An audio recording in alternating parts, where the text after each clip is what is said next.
AGVR creations YouTube channel ఆదరిస్తున్న మీ అందరికీ నమస్కారం అండి.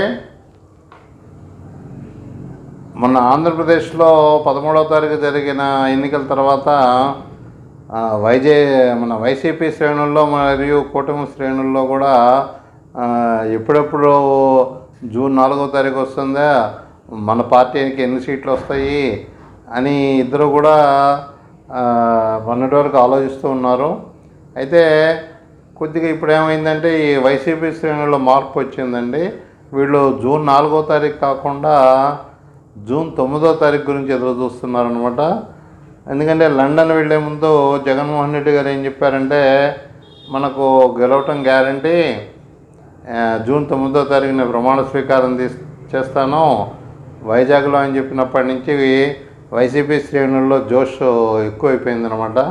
ఇక వాళ్ళు జూన్ 4 పెద్ద ఇంపార్టెన్స్ ఇవ్వట్లేదంతా జూన్ 9 గురించి, జూన్ 9 జగన్మోహన్ రెడ్డి గారు ముఖ్యమంత్రిగా ప్రమాణ స్వీకారం రెండవసారి చేసేటప్పుడు ఆయన మొహంలో ఆనందం చూడాలని, ఆయన మొహంలో ఉత్సాహం చూడాలని, ఆయన ప్రమాణ స్వీకారం చేస్తున్నప్పుడు పేద మరియు బడుగు వర్గాల్లో వాళ్ళ యొక్క ఆనందాన్ని చూడాలని చాలామంది వైసీపీ శ్రేణులు మరి వైసీపీ సింపథైజర్స్ చాలామంది ఎదురు చూస్తున్నారు.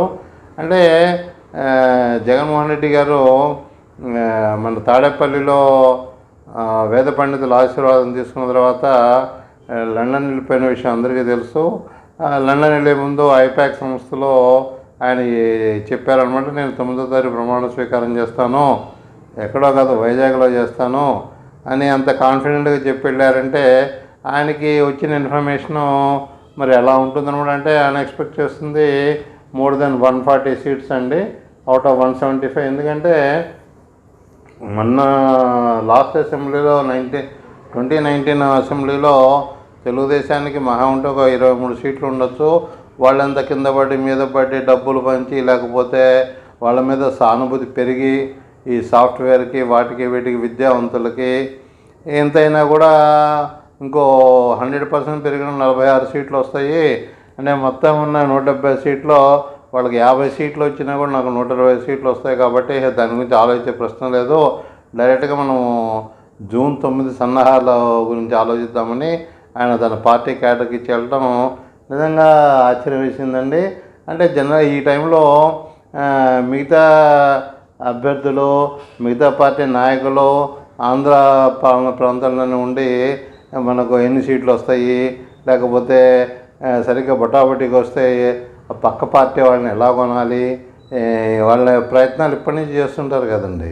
అటువంటి జగన్మోహన్ రెడ్డి గారు అసలు ఆ విషయాలు ఏం పట్టించుకోకుండా డైరెక్ట్గా లండన్ వెళ్ళిపోయారు. ఆయనకి అంత కాన్ఫిడెన్స్ అనమాట. నాయకుడు అంటే అట్లా ఉండాలని మా ఉద్దేశంలో.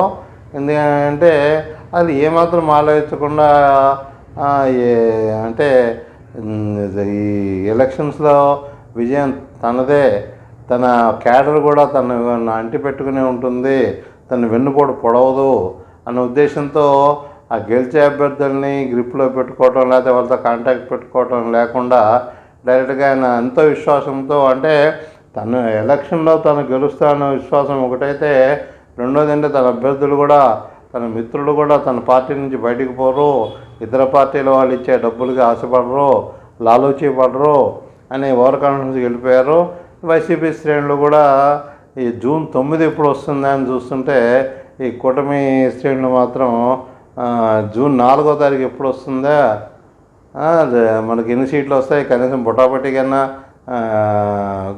వస్తాయా, మొన్న లాస్ట్ ఇచ్చిన 23 సీట్లు ప్లస్ జనసేనకు ఒకటి 24 సీట్లు లాస్ట్ అసెంబ్లీలో 2019 అసెంబ్లీలో మొత్తం కూటమికి ఉన్నది 24 సీట్లు.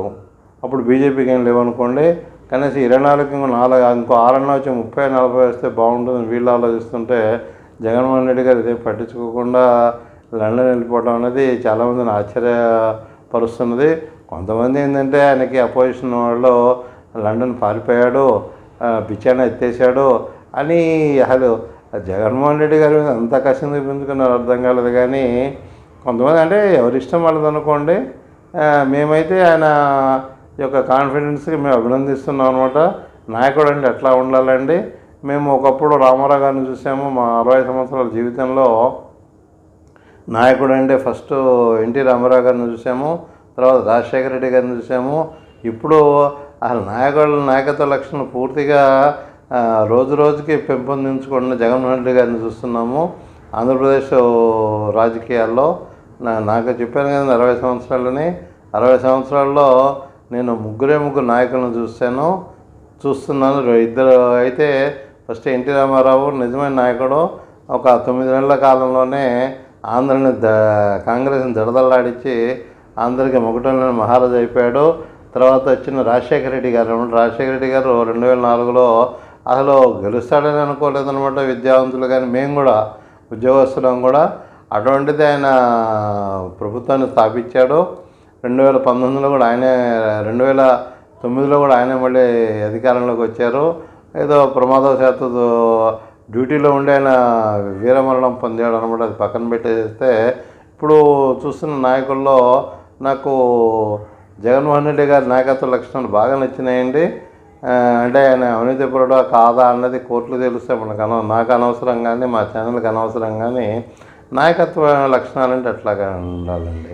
మొన్నటి వరకు ఎలక్షన్ల గురించి పోరాడాడు, ప్రచారాలు చేశాడు. ఎలక్షన్స్ అయిపోయింది, ప్రజా తీర్పు తనకు ఫేవర్గా ఉందని నమ్ముకున్నాడు, ప్రజలు నమ్ముకున్నాడు, పార్టీ అభ్యర్థులను నమ్ముకున్నాడు. ఎందుకంటే ఎవరు కూడా జంపు జిల్లాని కాకుండా గెలిచిన తర్వాత వేరే దాంట్లోకి వెళ్లకుండా ఆయన నమ్మకంతో వెంటనే ఈ తాడేపల్లిలో మరి వేదాశీర్వాదం తీసేసుకొని ఐపాక్లో చిన్న అనౌన్స్మెంట్ ఇచ్చేసేసి జూన్ 9 నేను వైజాగ్లో ప్రమాణ స్వీకారం చేస్తానని చెప్పేసి ఆయన లండన్ వెళ్ళిపోవటం అది నిజమైన నాయకుడు అట్లా ఉండాలండి.